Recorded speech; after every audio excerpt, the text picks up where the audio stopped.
Okay, welcome back. Uncut with Jay Cutler. Today we have a dear friend of mine, Zach Miller. I played with him in Chicago.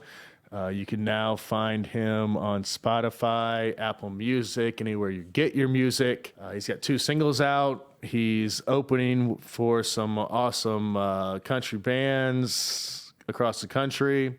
He's got an amazing story from Nebraska through the NFL, had a horrific injury, and now kind of on the other side of playing, but doing some awesome things in life.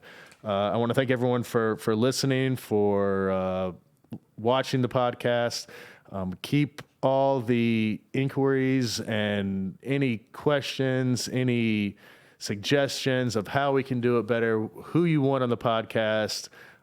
Send it to me on Twitter, JS Tweets. If I had Instagram, on Instagram. And let's just dive into this one. This one's going to be fun. It might be a little bit heavy because the story is a little bit tragic, but he's obviously doing well now, and awesome guy. Hope you enjoy it. Zach Miller. Okay, this week, great friend, good buddy, multi-talented, unbelievable human, great father, great husband. What else do you want to say? Good enough? Zach Miller. How we doing, bud? I'm doing great, man. How are you? Good. Cheers. Salute. Yeah. So I played football with Zach in Chicago.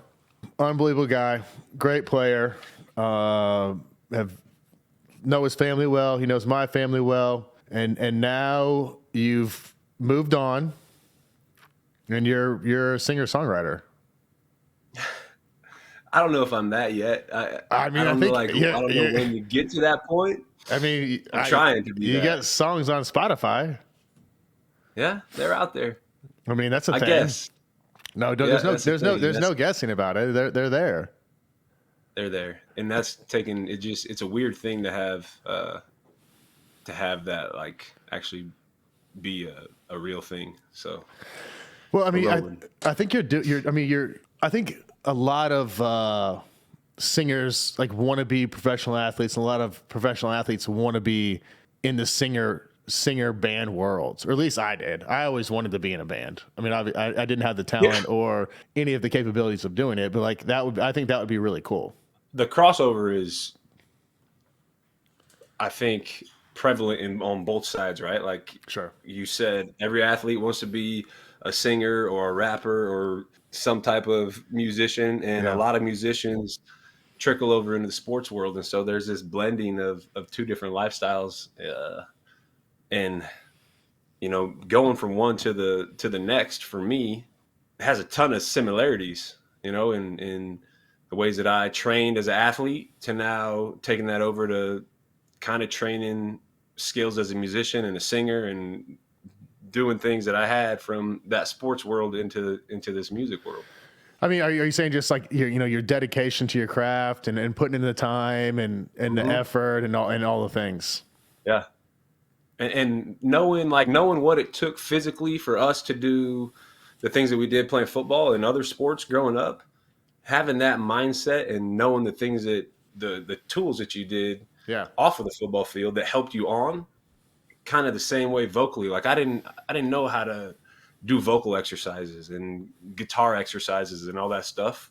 So I broke down how you do things in the sports world. Sure. And now I'm like I wake up and do vocal exercises. No, you don't. Yeah. What vocal exercises do you do? Give me one vocal exercise. Like lip trills. You make weird noises. Let's hear one. It's so dumb. Like, really? There's one exercise I do where I literally make sounds like a monkey. Really? Yeah. Does Kristen make fun of you? Oh God. The first time I was doing it, I'm down here in my studio, and this is like a makeshift studio. It's not built, it's not treated, so sound carried. Yeah, like everyone can hear in the house. Right, and she's upstairs, and she's like, "Are you meowing like a cat?" And she sends me a text, Yeah. and I'm like, yes, I am. I have no idea what I'm doing, but it's Yeah. supposed to work, and so I'm going to do that. Well, I mean, it seems to be working. I mean, I have felt the growth and the strength of vocal cords and like just vocally growing from when I started singing to where I'm at now. I mean, it's a muscle like anything else. I mean, if you train and you put some time in and you effort, like you're gonna get better. It's just and you're naturally talented in that world anyway. So you're growing on something that's you're already pretty good at. I don't know about that, man. I mean, it's just. Listen, bro. Time out. Like, if I started singing and doing vocal cord training and guitar, I could do it for the next 10 years. It's not going to make a damn bit of difference. That's just a fact. Shit. That's just a fact of life. I'll tell you what. Yeah. I'm having fun doing it. I don't know. I mean, how it started and where it's going. I don't know. Yeah. But I know that. I mean, I've loved music forever. Yeah. But now it's just something that kind of turned into doing. I'm having a hell of a time. I love it. Well, so we'll get more into it, but let's start at the beginning. Okay. Grew up Nebraska. Yeah. Walk on. Western Nebraska. 3-sport athlete. Yeah. Didn't play varsity football till senior year. Mm-hmm. Because you got hurt your junior year. Quarterback. Broke my collarbone. Broke your collarbone twice. Which is insanely hard to do, but you did it. Played varsity football your senior year. Quarterback. Fast. Could throw. Could do all the things. Walked on at Nebraska, correct? Mm-hmm. And then you transferred and played quarterback. Yeah. At Nebraska Omaha. Division II school. Yep. So then you're getting ready, draft, combine, the whole thing. And how the hell did you end up as a tight end? You want the long version or the short one? I mean, we got time to fill, so give me the long one. All right, so here it is.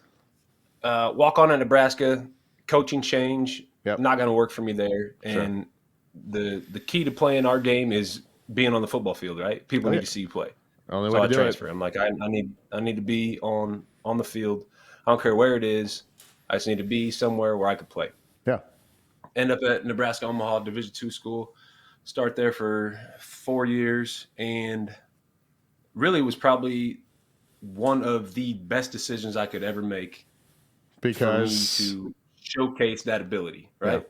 Because I could have stayed at Nebraska and maybe played a year, right? Yeah.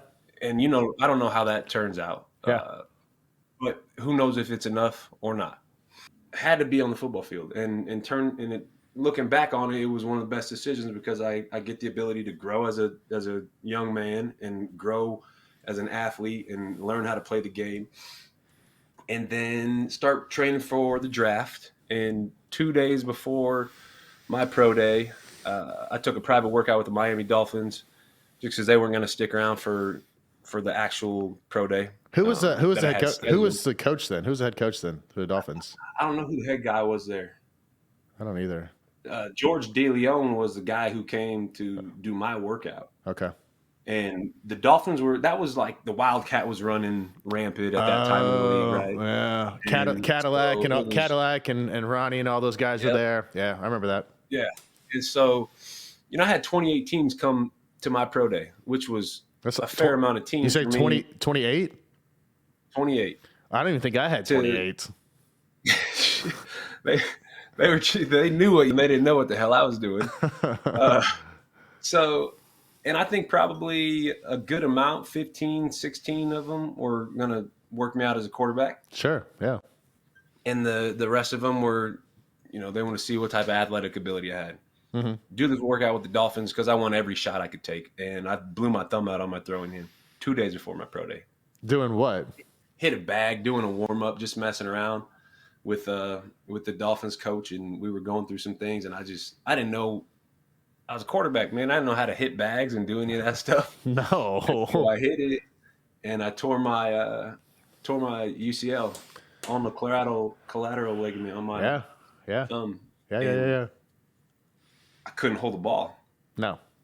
I didn't tell anybody. I told my agent. I was like, "Where you figure this out?" Because so we went, had my pro day. They all showed up, and broke the news like, "Hey, Zach had an injury on his throwing hand, can't throw."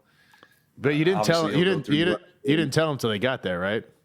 No, I wasn't going to tell them because they wouldn't have showed up. Exactly. Yeah, you gotta bring them in the building first and like, hey, listen, guys, bad news. There's no throwing today. Sorry, guys. And we went through that whole pro day, and Mike Tice was actually with the Jags at that time. Okay. Was he tight end coach then or O-line? He was a tight end coach, yeah. Yeah. But he was a former college quarterback. Yes. That's correct. So we got together, and he was like, "Hey, do you want to run some routes or something?" And I was like, "Sure. Who's going to throw?" He's like, "I will." Yeah.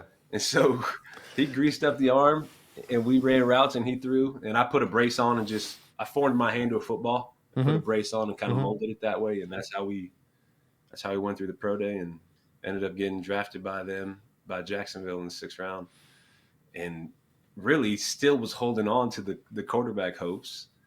Because the Wildcat thing was going on. Yeah. And I was our emergency quarterback. We really only carried 2 quarterbacks my first 3 years in Jacksonville because I was the Because you're the third. Because, I mean, you could go in there and do it. Yeah. You could run. And what'd you run, a 4.4, 4.5?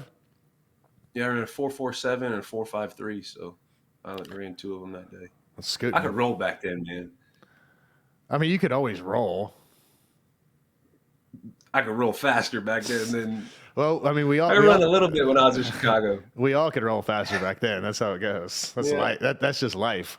You start figuring out how to be a little more efficient. You start figuring out how to be a little more efficient as you get older. So I mean, you get to Jacksonville and like now you're a tight end. Right. And now you got to block. You got to hit people. You got to do the whole like it's a whole different set of skill and physicality and the whole thing. It's a different world. Absolutely. Like, I never put my hand on the ground. 3-point stance? You kidding me? Special teams? Hey. Special teams that's a suicide mission. Dude, the first time they put me on punt and you had to do that little kick thing, the little whatever. Yeah. I couldn't do it. Literally didn't know how to do the footwork to do it. So they had to pull me aside after practice for me to learn it. And it's like a dance. And I was like, I've never moved like this ever before. Yeah. And so it's just a different world. And to be honest with you, Coach Tyson never really threw it all at me. He was like, "Hey, man, just go do your thing. Like, be athletic. Be athletic. Figure it out.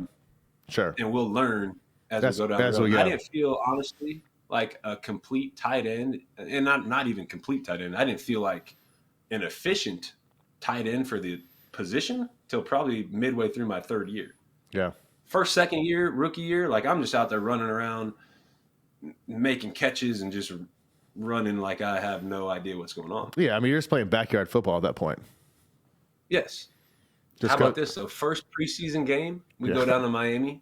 And I'm a little kid from Nebraska. I've never been to an NFL game in my entire life. Yeah. I've seen Cornhuskers play. Yeah. But I've never been to an NFL game. Yeah. I'm standing on the sideline like, holy shit. The Miami Dolphins are on the other side of the football field. Mm-hmm. And we go out there. I think I had a couple catches, but I had 4 solo tackles on special teams. That's probably the worst thing you could have done. Dude, the worst thing. The next day we go back, I'm on all 4 special teams. I'm blocking people on kick return. I was like, this is not where I want to be at, man. Not what I signed up. Not what I signed up for. But that start to like that's the dream, right? The dream starts right there. Sure. And any which way that I could do it, I was willing to do it. You got to switch positions. You got to go and literally live in a new world, hand on the dirt, blocking people, getting pushed around like I shouldn't even be out here. Yeah. Any way I could get it done, I wanted it to happen. Yeah, you wanted to do it, and you made it happen. I mean, kind of throughout your career. Right. And we had many conversations, even in Chicago, about just whatever it needs to be. You want me to line up in the backfield? Cool. Yeah. You want me to split out? Yeah. Be in line? Yep. At that point, I was a little more efficient as far as I mean, a lot more efficient. Yeah. Yeah, I mean, do you feel like, playing quarterback gave you kind of more of a mental edge of being able to make that move and knowing defenses and knowing weaknesses and knowing, how to attack leverage and all those things? I think aside from the physical nature of it, Yeah, and which is just different. Yeah, I think the mental capacity, knowing that side of football for me as a quarterback, was the biggest factor for sure. Just for all the things you just mentioned. Mm-hmm. Like, it wasn't okay. I got thrown into this new world, and you going into it blind. I really went into it having this vast knowledge from a different perspective. So it helped a ton. Yeah, I mean, you were able to just go up and be like, all right, let's cover two. I know exactly. Mm-hmm. I know exactly where the weaknesses are, or three, or man. Right. But it also probably kind of sucked because you're like, all right, I'm definitely not getting the ball in this play. No, I'm not getting this. There's no chance. There's no chance it's coming my way. You know what else I think was a very like an understated advantage is the timing. Yeah. Of knowing what you're going through back there. Yeah. Because I'd really done that my entire life, so I understood your timing and the stuff that was going on in your head, and I think that helped me. Yeah, knowing when you have a little bit more time, knowing when, hey, like I got to speed this one up a little bit. It's quarterback kind of gave you that extra step in knowledge in the right direction. Where it probably, I mean, physically there are some things that were a little bit different, but you're athletic as hell, so you're able to do that. But mentally, it gave you kind of that step up from everybody in the room of being like, all right, I know exactly what's happening, and I know how to be quarterback friendly, which is probably one of the most understated things in a receiver tight end of being friendly with a quarterback and knowing exactly when to do something, whether it's subconscious or you just know it. Some guys are just out there just running to run, and some guys are like, all right, I'm running to get open and I'm running to help out the quarterback get me the ball. Right. So good times, man. So Jacksonville, you make your way to Chicago. Yeah. You have to get thrown in the huddle with me. What a pleasure. Yeah, what a nightmare that was, huh? So we get to Chicago. I get to Chicago. I told you, I think probably a couple times. The first night I had got there was you guys were playing the Packers at home, NFC Championship. Maybe. Oh, NFC Championship game. Yeah.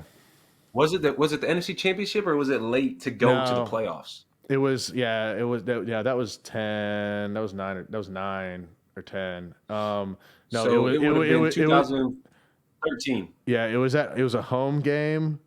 Yep. And we had a 0 blitz, and Aaron scooted left and hit Randall Cobb. Yep. Which the safety, Conti. It was Chris Conti. Yeah, I mean, got absolutely blistered for that. And for anyone watching, you call zero blitz, everyone's coming, and you're literally just man-to-man, no one behind, no safety coverage, nothing. Nope. And technically, you're bringing more than the offense can block. There's one more guy than they can block. So someone's free. Someone should get home, and that's what you dial it up for. And so dependent on Chris was absolutely absurd because it should be 1,001, 1,002, maybe 1,000, and ball's out. Ball's gone. Has to be gone, or you're sacked. And it's nobody's fault. Aaron's an unbelievable player, and he's seen zero a million times, like a lot of us have, and he's athletic, so he got out of it, and it just happened. So I was in the hotel that night. Yeah, it was a shitty time for you to be there. I'm like, yes, I'm signing a contract tomorrow. Going to the playoffs. Be great. Yeah. We're going, And that happens. I was like, oh, shit. I think I ordered, I almost went into, this pre-depression thing. I'm like, I'm going to go ahead and just order everything on the menu, get some chicken strips. I had all the wings. Ordered anything I could off that menu. I was like, damn, I don't know if this is gonna work out tomorrow, but I'm getting some good food at the hotel before it does. I'm gonna run the dime up before I'm sent home. And so then I end up signing there, which is really, I couldn't have picked a better place going from where I was at in Florida. Yeah. And then come to Chicago and not it was everything that I expected in the NFL. Does that make sense? Like I'm kind of back home where. Tell me more. Go ahead. I said, tell me more. Just like I didn't like playing in the Florida heat, right? Yeah. Like I grew up in Nebraska where I had 4 seasons, and like football to me was gloomy outside, and I wanted a little bit of cold, right? And I went to Florida, and it was 110 degrees out. And I'm like, I can't play this. I can't play this here. I know. It was the same in Miami when I was. I mean, I liked Miami. It was like it's 97, and it's like Christmas Day. I'm like, this. I mean, it's football, but it's like you said, I want football in the fall. I want it to be. I want that like that brisk air, and you go outside, you see your breath, and like all the things that like you think about whenever you think of late season. That's what it NFL, was for NFL me football. as a kid. Like I'm growing up, and that's what I grew up in. So that's kind of what I wanted to play in, and I loved my time in Florida. Yes. But when I got to Chicago, I'm like, okay, this is football. This big city. Yeah. This is football. Yeah. Like it just has this. The whole city has this aura around it that like you walk into Soldier Field and it just feels like it's fucking game day, right? Yeah, it's football. Like that's what it feels like. Yeah. And the city that embraces all their, not only the Bears, but like every sports, like that's a sports city. Without a doubt. No question about it. I mean, so everything just felt right. Yeah. And we go into that first preseason, and we had some issues with guys,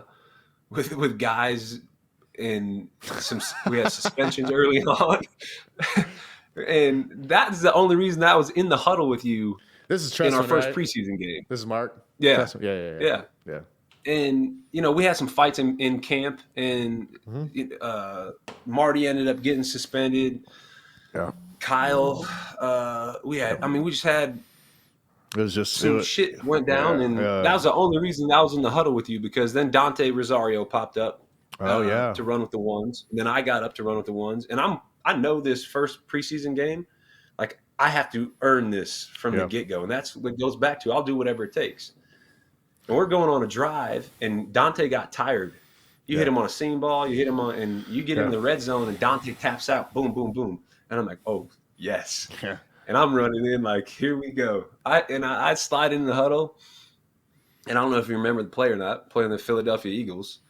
And we run a little bender. I'm on the left side and run a little bender, and you threw a back shoulder ball. Yeah, I remember that in ball. Between two dudes. Yeah. That you had, like, this is the only place it goes. Yeah. And we don't catch it if we don't have this. Yeah, like, that ball's not completed because it's like back shoulder spinning, and it's one of my favorite catches I've ever made because right then and there, hit a toe tap in the back of the end zone. Yeah. And I was like, that could be big. Yeah, I remember B. Marsh comes over and he's jumping on me and he's like, dude, I think you just made yourself some money. And it went like from the highest of highs to the lowest of lows, because the next week I blew my foot out. I remember that. Because you called me after the game. You're like, hey, bro, super proud of you, man. Like, for you to step in and do all that. And we had this exchange. Like, that's kind of where I felt like our relationship had started to grow, right? Like, I just signed there. We had OTAs, and I was working my way up, and then it just started to get our connection started to get stronger and stronger. Yeah, I mean, that was really where it started. Yeah, I remember that ball, and it was kind of bang bang, and then and it was, I mean, there's certain balls that I remember most of my balls that I've thrown, but there's certain balls that you remember you throw, and you're like, okay, like I like that one. But it's as a quarterback, and like there's certain guys on the field, and you get a feel for those guys as you practice that just like get it, and like they can see the defense, and B. Marsh is one of those guys, and like they can just see the defense, and they know that all right, the only way for this to be completed is for a ball to be put in a abnormal spot, and I mean you had that gift too, like you knew exactly when it was going to come back shoulder, when it was going to be over the top, when it was going to be like, all right, I need you to just sit in this zone, even though maybe that's not what it calls for. Right. When things are on the move and you're scrambling, like how to find that soft spot, when to go. And you can't teach it. Like, I mean, there's drills, and you can drill it, and you can diagram it, and you do all the things. And there's just certain guys on the field that just get it. And you were one of those guys. Like that, I remember. Like that and like teaching it and doing the drills, I feel like sometimes it handcuffs the creativity of the game. Yeah, it gets a little bit robotic and stuff, and and I mean the good ones they once you're in the game, they just do what they're supposed to do. Right. And there's certain guys. I can many times in practice. I remember even like years down the road, like Gase and Dowell, those guys were like, "What the hell are you guys doing out here?" Yeah. And I'm like, "Man, we just scored.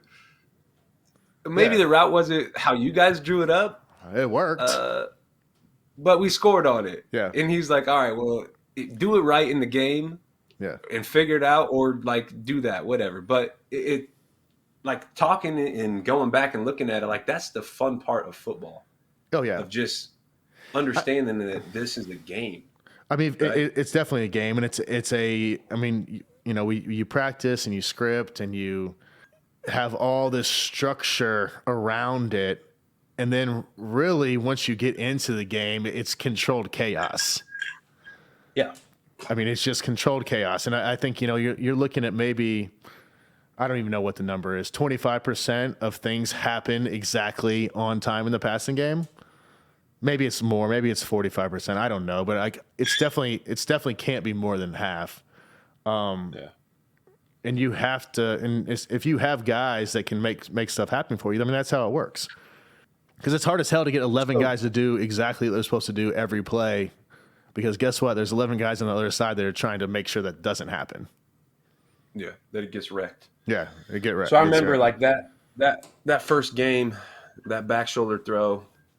I mean, you and I had a conversation, and I thanked you for throwing that because leading up to that, I hadn't played I'd been hurt. Got hurt my last year in Jacksonville. Yeah.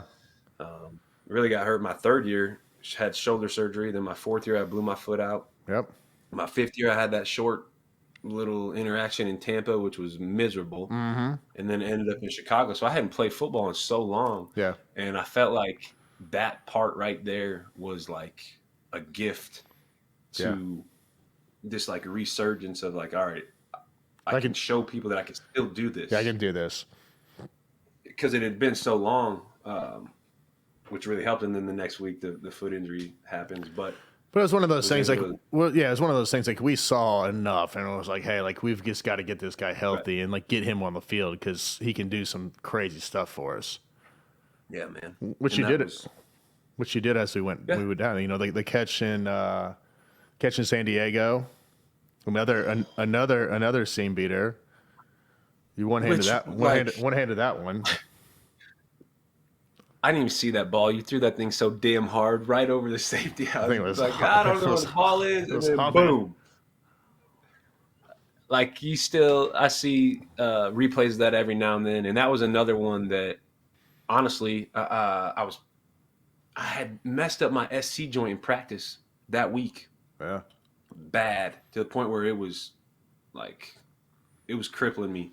Yeah. And I was pissed off the whole game because I had one catch for -2 yards on a little like back little naked rollout, and it got stuffed. So I was irritated because I wanted to be balling and I wasn't. Yeah. I was doing special teams, hitting people on kickoff. I'm like, man, sucks. Yeah. Like just getting pushed around, and then it came to that late in the game, and there was another situation I think kind of where I just needed to fill in, guys getting tired. Yep. And I knew as soon as the play call came in, and as soon as we broke the huddle, that we were scoring.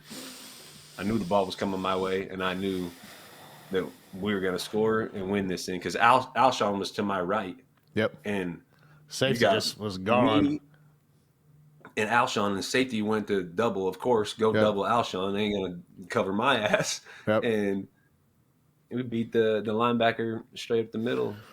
Yeah, I remember I had to push up in the pocket, and like I was already going downhill just because I had pushed up, and I was moving so fast, and it came out definitely hotter and higher than I wanted because I had to get over top of the linebacker, but I also was worried about like the safety because we were in the almost the red zone. We were kind of on the fringe. And I was like, he's not going to be that far out. Like he might be able to get back. So it came out super hot. And I think you basically just took right hand, and just kind of basically just stopped the ball and then boom. Yep. Yeah, that was a health And catch. I think for the stage, being Monday night, being on the road, that place was electric, full Yeah, it of Bears was. fans. Yeah. Yep. Like I felt like we took that place over. Yeah. So that everything, like I would rather obviously have had it be that than you just toss one up and it's a Easy. layup. Yeah, it's an Like, easy one. Yeah. yeah, And then like for the then the last one was I think the last throw I threw to you was in New York. New York. The touchdown in the right corner. Yep. That Yep. was the last one. And that's whenever my labrum was torn. We were wrecked that game. Yeah. I tore Man, it. we I tore it. so that I tore it the week before in Tampa, yeah. and didn't know it, and just thought I was just tight. But I mean, I was shot putting balls. Yeah, but that whole first half we were on fire. Yeah. Yep. Second half, not so much. I broke my foot Oh yeah, you did. the last play of the first half. Yeah, you caught a touchdown and then broke your foot. JPP stepped on me on a stupid check down. Yep. And I was just chipping him and going out, and like him and I get tangled up and literally snapped my foot in half. Gosh. And we were rolling that whole first half. I remember getting into the locker room, and I was in the back, and I knew I'd had that Liz Frank injury before, so I knew exactly what it is. My foot was literally like in half. In half. And I was in the back, just sitting there sulking. And I remember you came in, bro, and I lost it as soon as you got there because you were like, dude, it's okay. And I was like, I don't want it to be over, man. Like, I don't want this to end. Mm-hmm. I'd had a taste of what I felt I could do in this league. And that year, like, it was everything personally for me. The goals that I had wanted, I was hitting them. I was top 3 in a lot of the important categories for me positionally. Yeah. And I felt like it was coming finally to where I felt this could go. And then that happened. And you're like, it'll be all right, man. I was sitting in there just in tears, like, shit. Yeah. I just don't want this to stop. I know. And it was one of those things where it's like, do enough to get to that point and then get healthy to get back. And that was my mindset through it all. And it's like this damn cycle that just kept on repeating. So let's get to the end of the cycle. Since we're in a dark place where we're talking anyway. New Orleans, I'm gone. You're in New Orleans. I'm not with the Bears anymore. Dislocate your knee, catching a touchdown. Mm-hmm. Sever the artery. Yeah. You're laying there. Did you know the severity, or were you just like, hey, I messed my knee up? I mean, you know your body. I mean, most professionals, they know their body enough to know, hey, something's wrong. But did you know what the next 2 months or the rest of your life was gonna? No. Had no idea. Obviously, I'd been down the injury road before, so I figured, like, tore my ACL. Yeah, like that was what the immediate thought was. I tore my ACL because it popped. Your knee popped right back, right? So it went out, and like as it went, the top my whatever the top is, femur, whatever my femur, whatever, like when it goes to dislocate, my femur caught on top of my tibia and got stuck. It broke the top of my tibia and popped back up. Gotcha. So if that doesn't happen, I would have went like out, and my leg would have just been like dangling. So it pops back in. Gosh. And I just thought, I tore my ACL, whatever. I didn't know the severity of it. I didn't know the dislocation until I was on the stretcher, and they're oohing and on, and everybody's saying, hey, man, giving me all well wishes, patting me on the back, blah, blah, blah. And Nate Bresky, our head athletic trainer, is like, hey, they're reviewing the play. Don't look at the video board. And I'm like, as soon as somebody tells you not to do something, I look up and I see so I look and I'm like, oh, damn. Like I had no idea just the angle of it. And they kept doing it. Boom, replay. And I'm like, shit, I ain't looking no more. Like one time was enough. Saw enough. And even then, I still didn't really know until we got back in the locker room. We did x-rays, did all that stuff. And I'm holding my leg in place because when I let it go it like slides out and it hurts. So I'm holding it up, time passes and I start to lose feeling in my foot, and it starts to go numb, and they want to go do more x-rays. And I was like, guys, I can't feel my foot. Something's going on. Let's check it out. So we take it off and my foot's blue and my leg is literally like the same size from my quad down to my ankle. And they're like, all right, we got to go. And from then it's like, we're skedaddling to the ambulance. I got a friend of mine, David Garrard, ex-quarterback in Jacksonville, was at the game. He dropped his phone celebrating the touchdown in that end zone and ends up down in the concourse as they're walking me in. And I was like, yo, you got to come with me. And so he got down to the concourse. Yeah. So he drops his phone in that end zone. Yep. And he's talking to security. He's like, hey, I dropped my phone. I need to come down and get it. And then he's standing there as they're taking me out. And he's like, hey, that's my friend, blah, blah, blah. I'm like, no, like he needs to come with me. I needed like a comfort, somebody who's close to me. Yep. And all our team doctors and everybody's doing everything that they can, to a matter of fact, we stole a golf cart from somebody. Went and they got a golf cart. David's holding my leg up in the concourse. I'm literally laying on my back. To get you to the ambulance? The ambulance had issues getting over that way because the concourse was packed. Sure. So they had to leave. And I met them on the streets of New Orleans. So we commandeer a golf cart. David's holding my leg up. Dr. Bowen, Dr. Corcoran, Nate, all these guys are running around and trying to get everything situated. And we ended up, they put arms over both shoulders, and I'm hobbling. I'm still in full gear, man. Sure. Hobbling down to get to the ambulance, and they throw me in there. Dude, I lost my mind. I was nervous. My heart was racing. I was like, give me whatever the hell you got to give me to calm me down. At this point, were you aware, like, hey, like my leg is in jeopardy here? Once I saw my foot, like once I started losing feeling and I saw the discoloration, I got nervous. And that went into full on like, okay. Panic attacks, right? Yeah. And we're in the ambulance.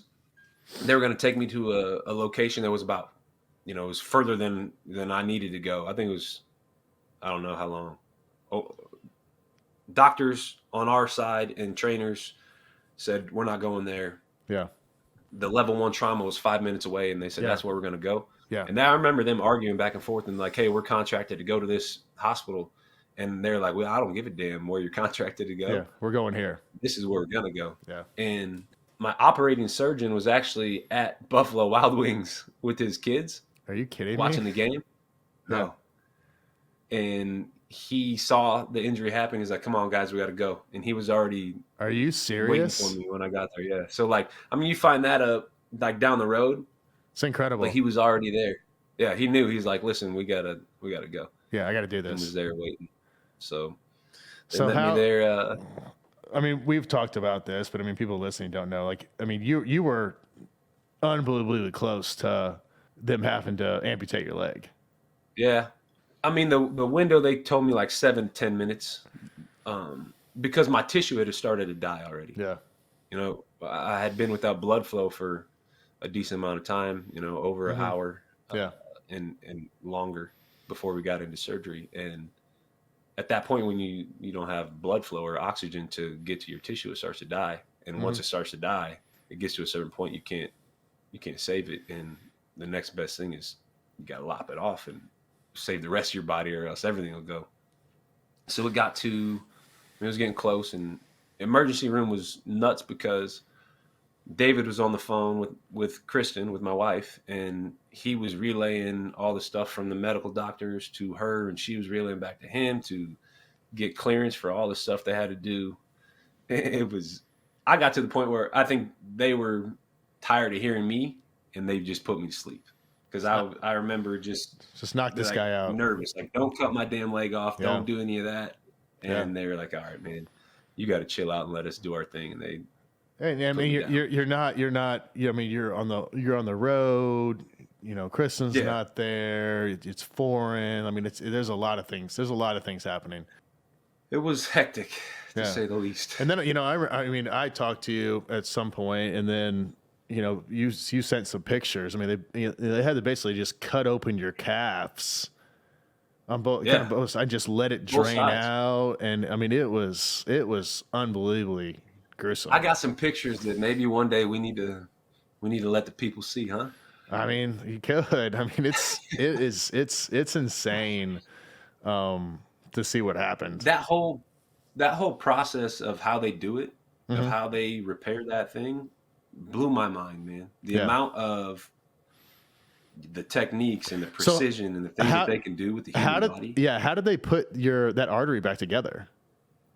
They took your saphenous vein is the largest vein in your body, and they took it out of my right groin. So they cut me open on my right groin. They cut that vein, and I don't know if they just cinch it back up, and Yeah. I honestly don't know. And then they Me take either. that and splice it. My artery was severed in half. It wasn't just cut. It wasn't like it was a nick. Like it It's was gone. one end was over here, the other end was over here. So they take that saphenous vein and they splice it in the middle, and they sew both ends together. That's nuts. They give you like a 72-hour window to see if the See if it works. surgery takes. Yeah. And so that first, those first 3 days sitting in there wondering still if, if it's going to go. I mean, I remember checking my pulse in my foot hundreds of times a day. Yeah. And if I couldn't find it, I went into this Freak out.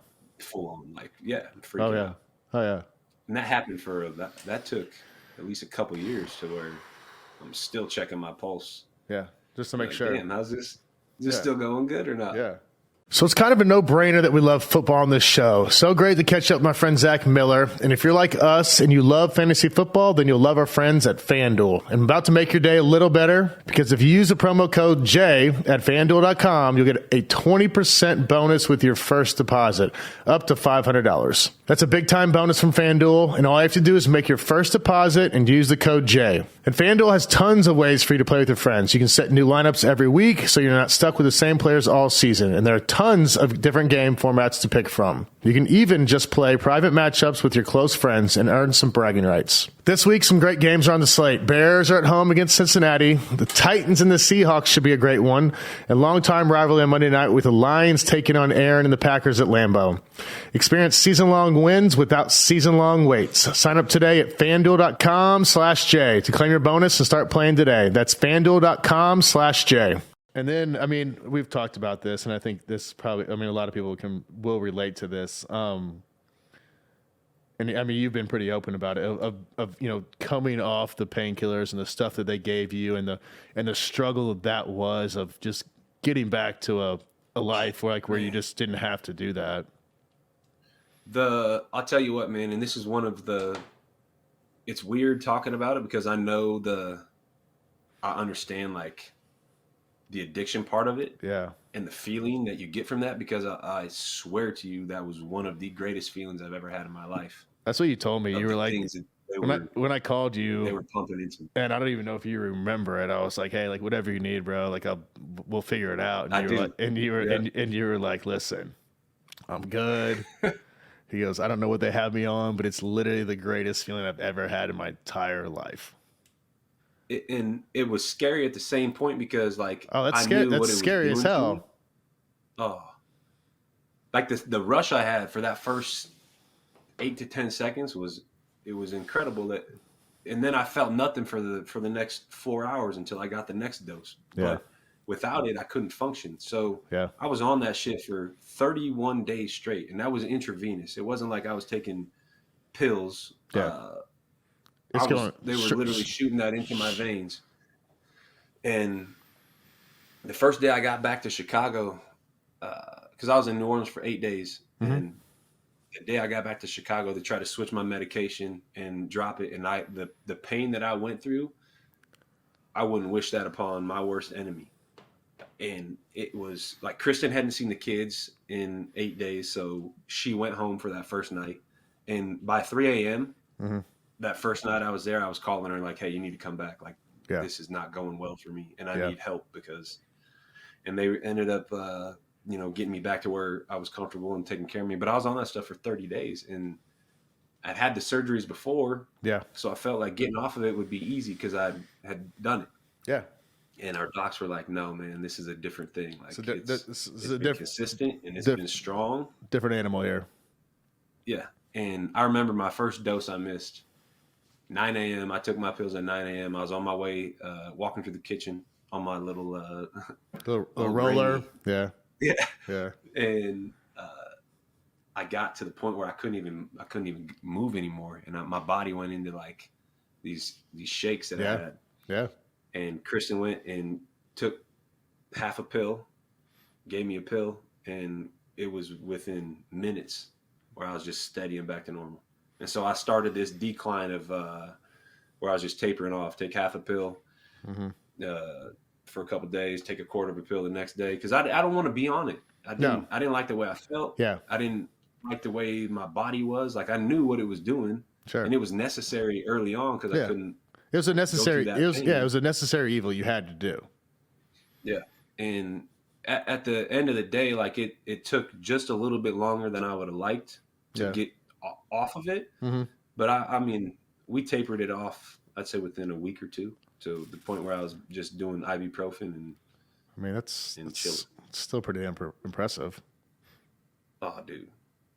Like, I'll tell you what, if we go back through that, that shit was crazy. The feelings and the everything that came with it. Yeah. It was nuts.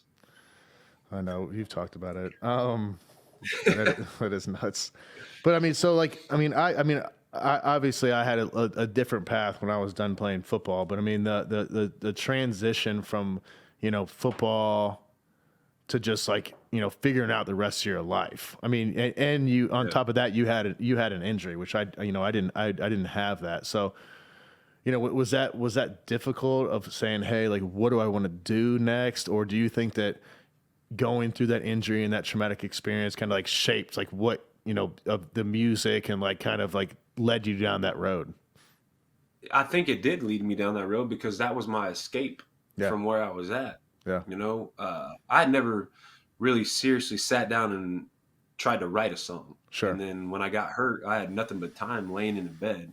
And obviously I had played the guitar as a hobby and I needed an outlet. And so I just started writing and, we had a piano in the house at that time. So I started playing the piano and creatively just started trying to put stories together of things that I'd done and places I'd been and people that I know had been through the stuff that they'd been through and started writing songs. And I fell in love with that process. Like the creative process is what I enjoy the most about where I'm at now. Right.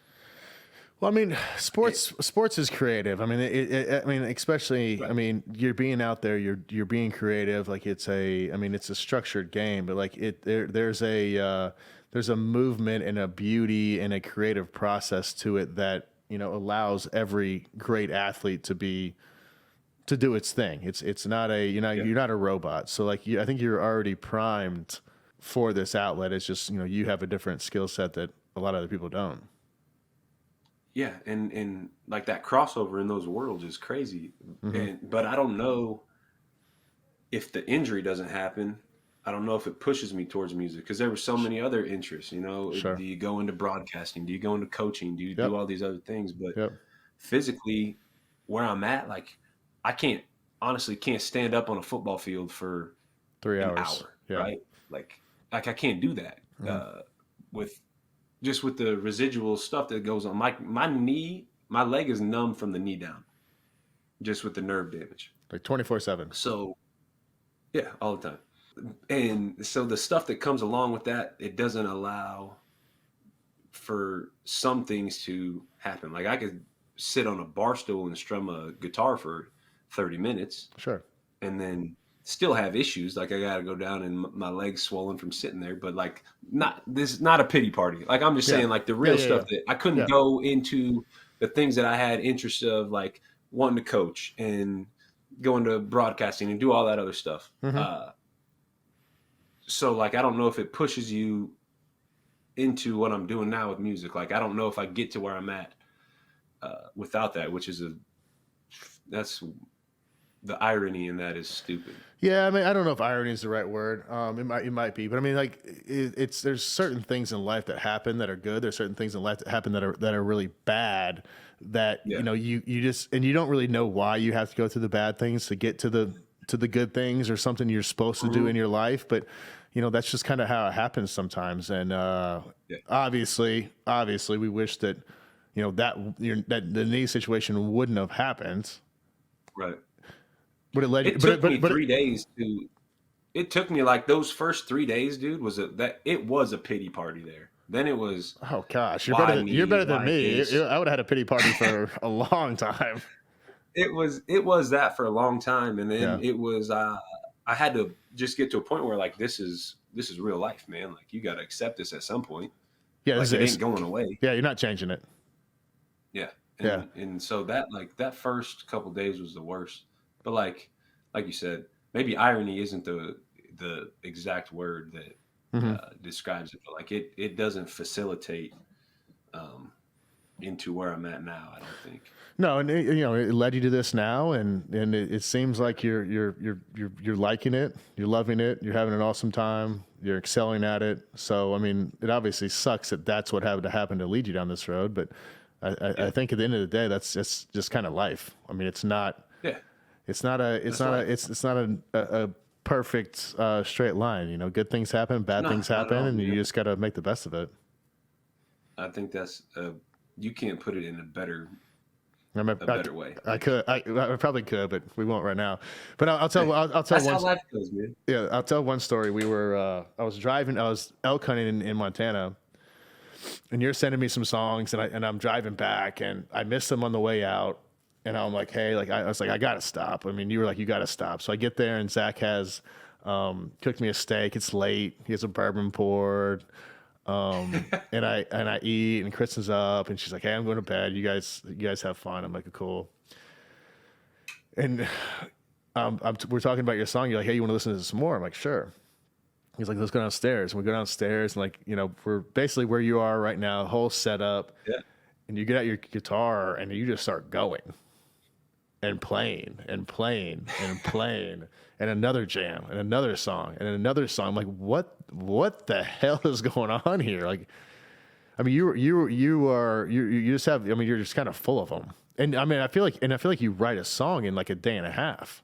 I got a couple. Like I remember, I was so nervous to play those songs just because I hadn't played music for anybody outside of my family, like in my house, right? And so, like I was trying to roll out the red carpet. I'm like, I need to get him.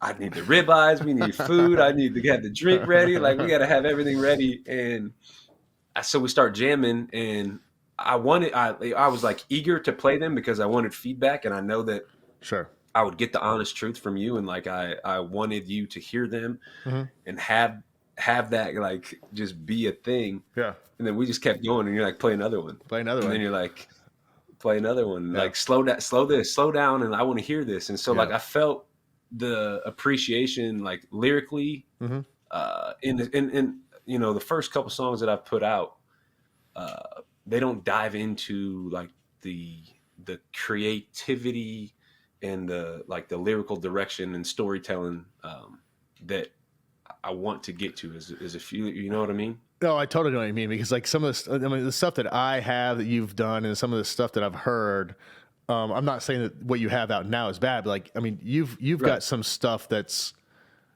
near and dear to you, and creatively is really good. And so that I'm trying to just build this process of doing this thing, and I don't know what the right or wrong way to do it. I don't either. But getting like, right, like it's just do it. And I just remember that whole night like it was yesterday, man. I'll never forget it. Like you said, you're like, dude, what do you want to do with this? And I was like, what do you mean? And you're like, well, what, like, what's the plan this here? Is incredible. What do you want to do with this? Yeah. And I was like, I mean, I'd like to sing the songs and share them with the world. You're like, do you want to write them? Do you want to perform them on your own? And that was the turning point for me, man. Like that was the point where I had almost like gotten okay, man, like this is good enough for you to go do. Yeah, this is real. Yeah. And so like that night was almost like it was like the last push to like go do your thing, man. And Good. I'll never forget it. And so get into writing songs, and I obviously share those. I share all of them with you. I'm like, hey, what do you think about this one? Is this as good? Is it not? Yeah. And Yeah. that's just kind of that's my process of I create it and I write it and send it out to people I know that are going to give me good feedback and carry on. So. Yeah, I'm happy to be a part of that group and part of that creative process because it's I can live my musical dreams through you. So it works for me. It works out for me. Well, listen, awesome. But listen, dude. Always a pleasure. Give me Spotify, Apple Music, everywhere that you get music. Yeah. You've got 2 songs out right now. Tell me about them. Talk about them. Got 2 songs out right now. The first one I did, How You Like Us Now, was really just that was a story of kind of where I grew up at, small town Nebraska, and the dreams that I had were crazy, man. And I feel like a lot of people, they have dreams, and along the way they encounter people that don't believe in them, and they get people, all this outside noise. And that song was about who cares what other people think on the outside, man. Like if you know what you got and you got dreams, chase them. And that's really what that was. And getting to the dreams that I had and getting to where I was, that's where How You Like Us Now came from. And the latest single, it's called I Was Hoping. That's really a story from like puppy love and everything in between to real love at the end of it. And it's I think it's a little bit of the backseat loving, that type of back road stuff in Nebraska. Oh, yeah. I mean, I grew up in the country, right? Yeah. And shit, I'm still down for a little bit of backseat loving at this age. There's nothing wrong with that. I'm not trying to. Yeah. Yeah. I mean, you gotta keep it spicy and keep it fun and keep it real. Right. Yeah. And so, that's kind of where that song was, where it was born at, man. I used to chase Kristen around from a young age, and that grew into something real, and that's where it is now. Absolutely. But like I said, we those are out everywhere. Those are on all digital platforms. Those are out everywhere. September 4th still happening. September 4th, man. Yeah, that's close. Randy Hauser. 2 days. 2 days. Where's that at? That's at Stir Cove. It's in Council Bluffs, Iowa, just across the way from Omaha. And man, I'll tell you what, I'm getting the pregame jitters. Are you? Just like the competitive juices that you used to get playing football. Like I'm getting those because I want it to be good. Yeah. And it will be. Put together a little band here in the last couple of weeks, so it's not just me on stage. It's an outdoor venue, so I wanted it to be a little bit of a party, and it's like I got 2 songs that we created in the studio, and in my head I got a specific sound that I want to create. Yeah. And now it goes into, okay, you get it's free, right? Yeah. So we get in here as a band, and there's no like path to follow, and we're just trying to dial in and create the sound that I feel is correct, and we're working on it, and it's going to be fun, man. Okay, September 25th, opening for at Brantley Gilbert. Yes, sir. Where's that at? That's McHenry, Illinois. Just outside of Chicago. Yeah, I know where it's at. Nervous? Yep. Yes. Why? I don't know, man. It's different than football. Like football, I mean, I could go mess up football aside from me dropping a ball and it being blatant. Like nobody could see that, right? Yeah, I don't have a helmet. I don't have nothing to hide behind. It's just it's me up there, and it's stories that I've lived, and it's stories that they mean enough to write about. So it's just it's a different type of game. Little more vulnerable experience, and it's something you're just new to as well. So yeah. Well, you're gonna crush it. For anybody out there looking for some new music, go check out Zach Miller, Spotify, Apple, wherever you get your music. September 25th in Illinois. If you're in the Chicago area, go out, support them. I'm sure there's going to be new dates. You got new merch. Where's my merch, by the way? Oh, I got merch, man. I will personally deliver yours. I'll be in Okay. Nashville here in the next month or two, so I'll bring it to you. Perfect. Pleasure, buddy. Thank you for taking the time. Awesome story. I appreciate you. It was a blast. Tell Kristen and the kids I said hello, and hopefully we'll catch you in concert here soon. Can't wait, man. Appreciate you, brother. All right, thanks, buddy. Yep, we'll see you. Okay, that is that. Zach Miller, fun podcast. It's always good to talk to a dear friend. Obviously, you heard it. Went through a lot. Has done an unbelievable job of bouncing back after his injury.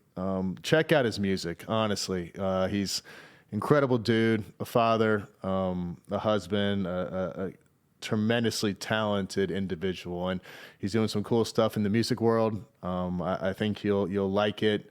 I think there's gonna be a lot more to come from Zach in that industry. He's got a few shows coming up. I'm sure he'll have many more over the fall and into the spring. So if you like country music, if you like a great storyteller, go check out my great friend Zach. And once again, if you have any questions, any comments, any suggestions, how we can do it better, what we're doing well, let me know on Instagram, on Twitter, on if you have my number, text me. And I think that's a wrap for this week, and we'll see you next week. Thanks.